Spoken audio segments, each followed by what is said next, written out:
Hello students, how are you? कैसे हैं आप लोग? Welcome to my YouTube channel ATP mathematical guidance. आज इस वीडियो में हम जेई मेंस प्रीवियस ईयर्स का और एक इम्पॉर्टेंट सवाल करेंगे। कैलकुलस है जो। तो चलिए देखते हैं सवाल क्या दिया हुआ है।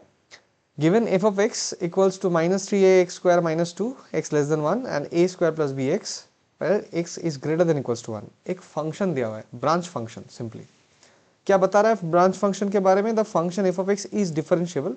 मेरा टाइपिंग अभी भी बहुत गलत ही चल रहा है, ठीक है। अगर आप लोगों को पता कुछ पता है कि कैसे ये सारे टाइपिंग्स बहुत जल्दी कर सकते हैं, तो please let me know in the comments, ताकि आपका जो सर है उसका थोड़ा एफर्ट कम लगे ये सब लिखने में। ओके, तो चलिए, the function F of X is differentiable for all X belongs to R where A is greater than 1 and B belongs to real number. मतलब ए रियल नंबर है जो 1 से ग्रेटर देन है, और बी एक real number है जो कोई कुछ भी हो सकता है। If the area of the region enclosed by y equals to fx and the line y equals to -20, मतलब ये जो फंक्शन दिया हुआ है ब्रांच फंक्शन, इस ब्रांच फंक्शन के साथ y equals to -20 जो एक्स एक्सिस के नीचे एक हॉरिजॉन्टल लाइन आएगा, उसका जो enclosed रीजन होगा उसका एरिया भी क्वेश्चन में दिया हुआ है अल्फा प्लस बीटा रूट 3, ठीक है। और यहाँ पे क्या बता रहा है? Alpha and beta are integers, Z set में बिलोंग कर रहा है, मतलब इंटीजर्स है। और पूछा क्या है? अल्फा प्लस बीटा का वैल्यू। मतलब मेन मुद्दा यही है कि आपको इस फंक्शन के साथ y इक्वल्स टू -20 का एरिया निकालना है। तो वो तो निकालेंगे, लेकिन उससे पहले यहाँ पे फंक्शंस में कुछ अननोन कांस्टेंट्स हैं a एंड b, तो इसको ढूंढना है। क्या बता रहा है? Function is differentiable. फंक्शन अगर डिफरेंशिएबल है तो कंटिन्यूअस एंड डिफरेंशिएबल बोथ होगा, कंटिन्यूअस भी होगा। तो अगर कंटिन्यूअस का कंडीशन को हम यूज करेंगे तो क्या आएगा? कंटिन्यूअस होने का कंडीशन क्या है? L H L is equals to R H L, और फंक्शनल हाइट भी इक्वल होता है। L H L equals to R H L, और डिफरेंशिएबिलिटी का अगर कंडीशन यूज करें तो क्या आएगा? L H D is equals to are H D. Okay, तो लेफ्ट हैंड लिमिट कहाँ पे? L H L equals to R H L हम किस पॉइंट पे अप्लाई करेंगे? 1 पे। तो अगर यहाँ पे वन रखेंगे तो क्या आ रहा है? -3a - 2, ठीक है। और यहाँ पे 1 रखेंगे तो क्या आ रहा है? a² plus b। ये L H L equals to R H L का स्टोरी हो गया। अब एल एच डी कैसे निकालेंगे? इस ब्रांच को, लेफ्ट वाला ब्रांच को, मतलब ऊपर वाला ब्रांच को डिफरेंशिएट करेंगे एक्स के रेस्पेक्ट पे, और उसकी जगह पे, एक्स की जगह पे 1 रख देंगे। तो क्या आ रहा है? -6a, और इसको डिफरेंशिएट करने पे क्या आ रहा है? सिर्फ b आ रहा है। तो b का वैल्यू -6 यहां से मिल रहा है हम लोग को, -6a। तो b का वैल्यू -6 है, इस इक्वेशन में डालेंगे तो क्या आएगा? तो क्या निकल के आ रहा है? a² -6 है, -3 यहाँ से यहाँ पे जाएगा तो +3 होगा, मतलब -a² - 3a + 2 is equal to 0। इस क्वाड्रेटिक को सॉल्व करने पे वैल्यू आएगा a इक्वल्स टू 1 और a इक्वल्स टू 2। क्वेश्चन में बताया था कि a का वैल्यू स्ट्रिक्टली ग्रेटर देन 1 है, इक्वल्स टू भी नहीं है। मतलब a इक्वल्स टू 1 का जो वैल्यू आया ये हमारे पास कैंसिल हो जाएगा। इसको छोड़ो, इससे बात आगे बढ़ाना है। a का वैल्यू -2, अगर a का वैल्यू -2 यहाँ पे रखेंगे तो b का वैल्यू क्या आ रहा है? -12। तो ये तो मिल गया, मतलब फंक्शन के बारे में पूरा का पूरा पता चल गया कि हमारा जो फंक्शन था वो क्या निकल के आ रहा है। जो ब्रांच फंक्शन था, a की जगह पे -2 डालेंगे तो ये क्या आ रहा है? -6x² - 2, और b की जगह पे -12 रखेंगे और a की जगह पे 2 रखेंगे तो क्या आ रहा है? ये आ रहा है 4 - 12x। ये x लेस देन 1 पे और ये x greater than equals to 1 पे, ठीक है।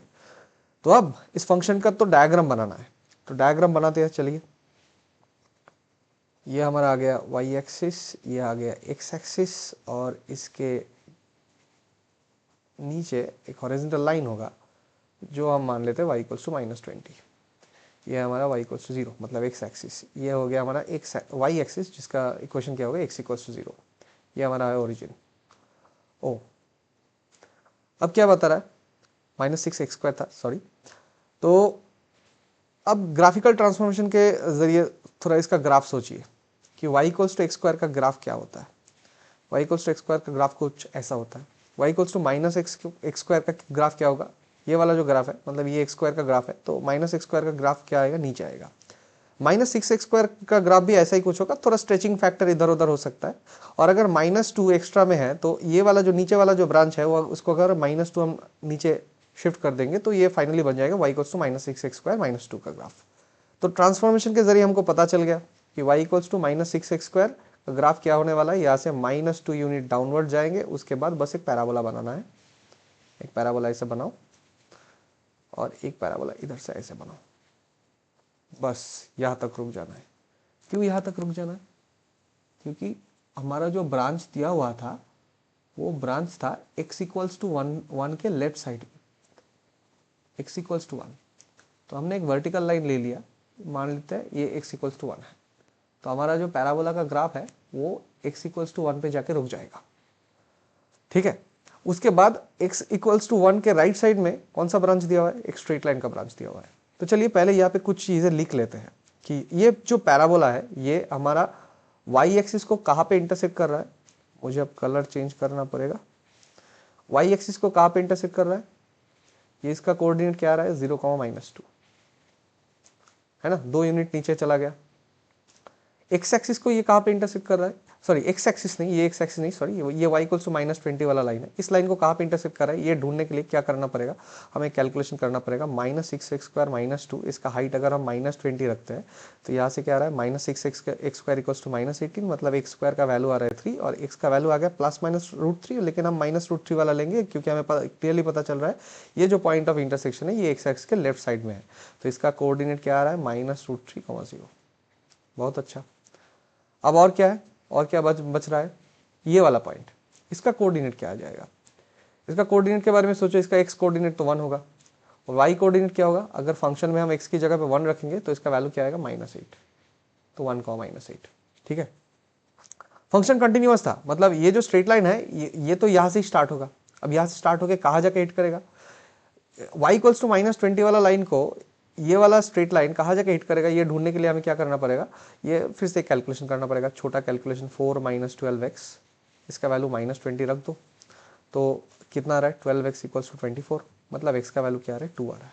मतलब यहाँ से अगर हम एक लाइन बनाते हैं, तो चलिए बनाते हैं, यहाँ से अगर हम एक लाइन बनाते हैं, स्ट्रेट लाइन होना चाहिए, ये स्ट्रेट लाइन जाके y इक्वल्स टू -20 वाला जो लाइन है उसको जिस पॉइंट पे इंटरसेक्ट कर रहा है वो उस पॉइंट का कोऑर्डिनेट क्या निकल के आ रहा है, उस पॉइंट का कोऑर्डिनेट आ रहा है x का वैल्यू 2 और y का वैल्यू तो -20, मतलब 2, -20।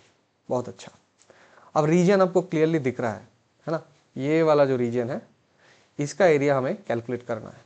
अब फर्दर एरिया कैलकुलेट करने जाए उससे पहले थोड़ा काम है, एक शॉर्टकट के बारे में जानना है। ठीक है, एक शॉर्टकट के बारे में कि क्या है ये शॉर्टकट, ये सब ज़रूरत नहीं है, ये सब आपने नोट कर लिया होगा, नोट नहीं किया होगा तो पॉज करके नोट कर लीजिएगा। ठीक है, फंक्शन को रहने दीजिए। शॉर्टकट क्या है, शॉर्टकट के बारे में पहले जान लेते हैं। शॉर्टकट कुछ ऐसा है कि मान लो ये हमारा एक पैराबोला है, ये पैराबोला का वर्टेक्स और ये हो गया वर्टेक्स पे टेंजेंट। अब मान लो यहाँ पे हमने एक लाइन ड्रॉ किया जो पैराबोला के एक्सिस के साथ परपेंडिकुलर है। ये लाइन पैराबोला को 2 पॉइंट पे इंटरसेक्ट करेगा। तो बात यह है कि पैराबोला के साथ इस लाइन का जो रीजन है, कौन सा रीजन, ये वाला जो रीजन है, ये वाला जो रीजन है, इस रीजन का एरिया वैसे तो आप इंटीग्रेशन से निकाल सकते हो, लेकिन हमको इंटीग्रेशन से नहीं निकालना है, हमको क्या करना है, शॉर्टकट से निकालना है। क्या है शॉर्टकट, यहाँ पे आपको एक रेक्टेंगल दिख रहा होगा, ये वाला रेक्टेंगल, वर्टेक्स पे जो टेंजेंट था वो वाला टेंजेंट, और जो लाइन अपने एक्सिस के परपेंडिकुलरली ड्रॉ किया था, और ये परपेंडिकुलर लाइन पैराबोला को जहां जहां इंटरसेक्ट कर रहा था उसके साथ ये टेंजेंट का जो कनेक्शन, इससे एक रेक्टेंगल बन रहा है। तो येलो कलर का जो रेक्टेंगल का एरिया होगा, ठीक है, और यहाँ पे पैराबोला का अंदर का जो एरिया होगा, मतलब अगर आप हाफ पार्ट लेते हो तो हाफ पार्ट वाला रेक्टेंगल, अगर फुल पैराबोला ले रहे हो तो फुल पैराबोला वाला रेक्टेंगल। मतलब सिंपल बात है कि area inside parabola, area inside parabola is equals to क्या टेक्निक है, 2/3 ऑफ एरिया ऑफ रेक्टेंगल। ये आपको जानना है। मतलब अगर आप ये ऊपर का हाफ पार्ट ले रहे हो, मतलब ऊपर हाफ पार्ट में जितना एरिया है पैराबोला के अंदर उसका एरिया निकालना है तो आपको क्या करना है, ऊपर का जो रेक्टेंगल है, ऊपर का जो रेक्टेंगल है उसका एरिया निकालने के साथ उसको उसका 2/3 से गुना करना है। और अगर पूरा का पूरा पैराबोला, मतलब ये पूरा पैराबोला के अंदर का रीजन का एरिया निकालना है तो आपको ये पूरा जो रेक्टेंगल दिख रहा है यहाँ पे, उसके एरिया के साथ 2/3 मल्टीप्लाई करना है। मतलब एरिया इनसाइड पैराबोला, पैराबोला के साथ अगर आपको पैराबोला के अंदर जो एरिया निकालना है उसको निकालने के लिए आपको देखना होगा कि उस पैराबोला कौन, वो portion, that portion of parabola कौन से रेक्टेंगल के बीच में आ रहा है, अंदर आ रहा है। तो उस रेक्टेंगल का एरिया निकालो, उसके साथ 2/3 मल्टीप्लाई कर दो। ये आप इंटीग्रेशन से कर सकते हो, लेकिन ये टाइम ज़्यादा लगेगा। तो चलो मैंने आपको शॉर्टकट बता दिया, शायद आप लोगों को पता भी होगा। आप जो कोचिंग में जाते हो या फिर जो भी ऑनलाइन क्लास करते हो उसमें ये सब कुछ सिखाई जाता है, ठीक है। मैंने बस एक रिपीट कर दिया। इसको आप प्रूव भी कर सकते हो इंटीग्रेशन के जरिए, तो प्रूव अभी नहीं करना है, बस सॉल्व करना है। तो चलो देखते हैं यहाँ पे हम कैसे ये वाला टेक्निक इस्तेमाल कर सकेंगे। तो चलिए, हमें निकालना है एरिया। पहले तो इस ट्रायंगल का एरिया निकालेंगे। ट्रायंगल का एरिया निकालना बहुत आसान बात है, इंटीग्रेशन हमको नहीं करना है, ठीक है। ये क्वेश्चन इंटीग्रेशन करने के लिए दिया ही नहीं है।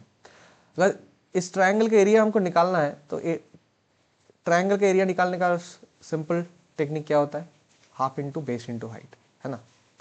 तो देखो ये x = 1 है। देखो हाथ में ड्रॉ किया हुआ डायग्राम है तो इतना अच्छा नहीं लगेगा। ये x = 1, अगर ये 1 यूनिट है तो सर ये कैसे 1 यूनिट हो रहा है, लेकिन ये 1 यूनिट ही है। यहाँ पे x = 1 है, यहाँ पे x = 2 है, मतलब बीच का जो लेंथ है वो 1 है। और इस ट्रायंगल का हाइट कितना आ रहा है, इस ट्रायंगल का हाइट थोड़ा सोचो कि ये y = -20 वाला जो लाइन है, ये एक्स एक्सिस से कितना डेप्थ पे है, 20 यूनिट डेप्थ पे है, 20 यूनिट नीचे है। और ये वाला जो पॉइंट है इसका हमने y कोऑर्डिनेट देखा था, वो क्या था, -8, मतलब यहाँ से लेके यहाँ का लेंथ है -8। तो ये जो हाइट आ रहा है, ये हाइट कितना आ गया, 12, ठीक है। इसको हटाओ यहाँ से, इसका हाइट आ गया 12, हमको पता चल गया इसका हाइट। तो हम क्या करेंगे, हम इस ट्रायंगल का एरिया लिखेंगे, half into base into height. Base आ गया 1, हाइट आ गया 12, मतलब कितना आ रहा है, 6, ठीक है। चलो ये तो हो गया, ट्रायंगल का एरिया हो गया। अब क्या निकालेंगे, तो चलिए अब निकालते हैं। अब हम निकालेंगे ये वाला पोर्शन। तो ये हमें मिल रहा है और एक रेक्टेंगल, इसको हम ऐसे ही निकाल देंगे।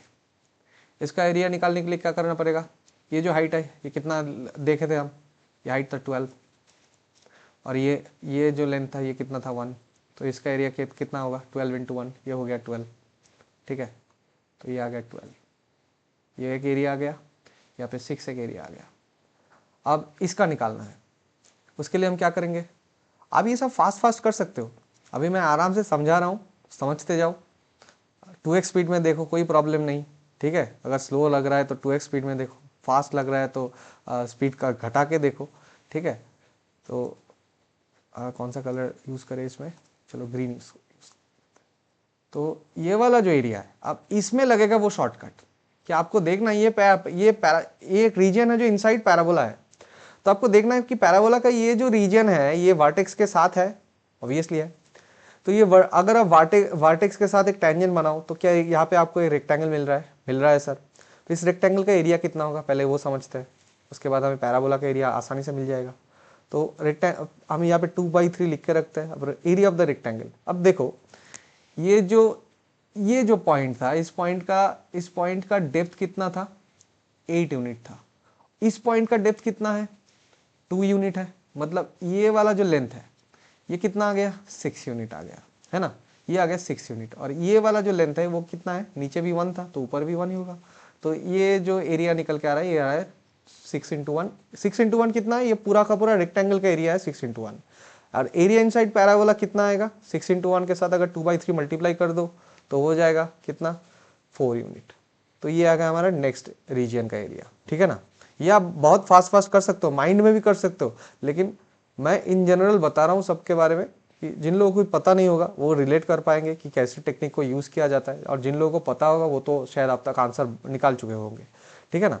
तो लास्ट एक एरिया बचा हुआ है, उसमें भी हम शॉर्टकट लगाएंगे। कैसे लगाएंगे शॉर्टकट, तो चलिए देखते हैं। थोड़ा डिफरेंट कलर यूज़ करते हैं, नहीं ये कुछ दिख नहीं रहा। तो चलिए यहाँ पे कौन सा, ये वाला, हाँ।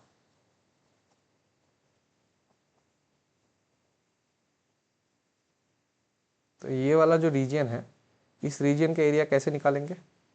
तो ये वाला रीजन भी आप देख सकते हो कि ये पैराबोला के अंदर ही आ रहा है ना, पैराबोला के अंदर ही आ रहा है। आप क्या करना है, आपको बस ये ढूंढना है कि ये जो पैराबोला है, ये जो रीजन है, ये वर्टेक्स के साथ जुड़ा हुआ है, तो वर्टेक्स में एक टेंजेंट बनाओ, और ये जो लाइन है ये पैराबोला के एक्सिस के साथ परपेंडिकुलर है, तो जो आपको रेक्टेंगल मिल रहा है, तो बस इस रेक्टेंगल का एरिया ढूंढना है।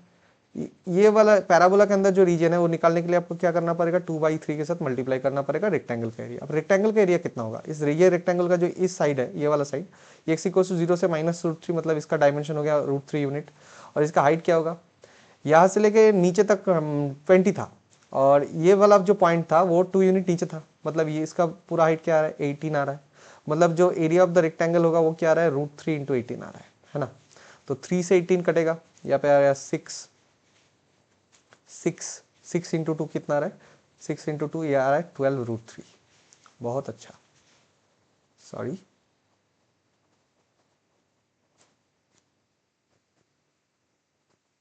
12√3।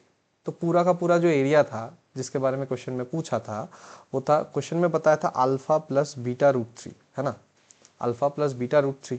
और ये एरिया जो हमने निकाला वो क्या निकल के आया, यहाँ पे 12 + 6 हो गया हमारा 18, 18 + 4 कितना है 22, 22 + 12√3, है ना। क्वेश्चन में ये बोला था अल्फा प्लस बीटा √3, तो देख हमें क्लियरली पता चल रहा है कि अल्फा = 22 और बीटा = कितना 12। तो अल्फा प्लस बीटा क्या आ रहा है, अल्फा 22 बीटा 12, तो अल्फा प्लस बीटा कितना आ रहा है, 22 + 12 कितना आ रहा है 34।